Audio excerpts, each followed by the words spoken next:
Јас чекам дека сепак ќе се појави. Тражам. Гледам на кај вратата, викам сега ќе дојде од некаде. И уште не сакам да верувам и не верувам дека тоа се е случило. Многу недостасува.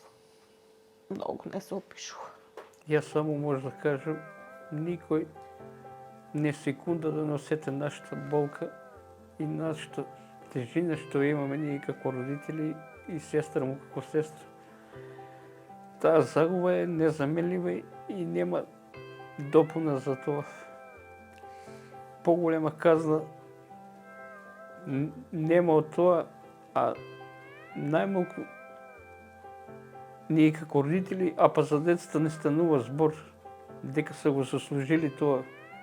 Сите деца што нас трагеа, а па не и Андреј како наше дете да го фалеме, пошто е наше, беше бескрајно добро, безпрекорно, честно дете.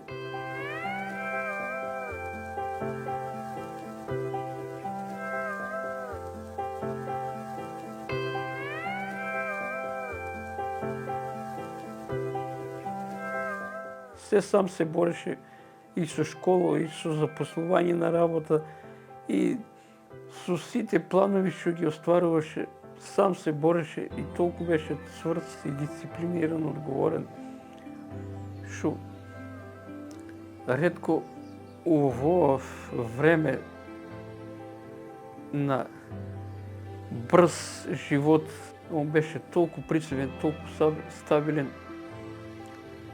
И ова за нас е неприфатливо и непомирливо и нема утеха за нас, пошто ние не сме допринесели како родители или па они како деца за ово што им се деси, да го добијат како казна и да ние ги нема сега, а ние додека сме живи без оген да гореме за нив, пошто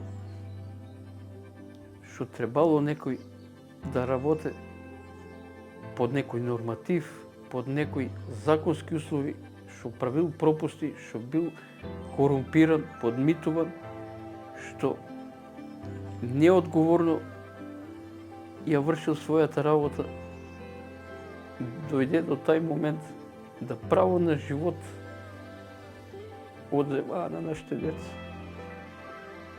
Тоа основно право у една демократска држава, да кажеме, да немаш ти право на живот друг да ти пресуди. Поголема, како да кажем, на еден начин страшнотија за нас родителите, поголемо убиство не имале од тоа, ние помен за своето дете да спремаме сега.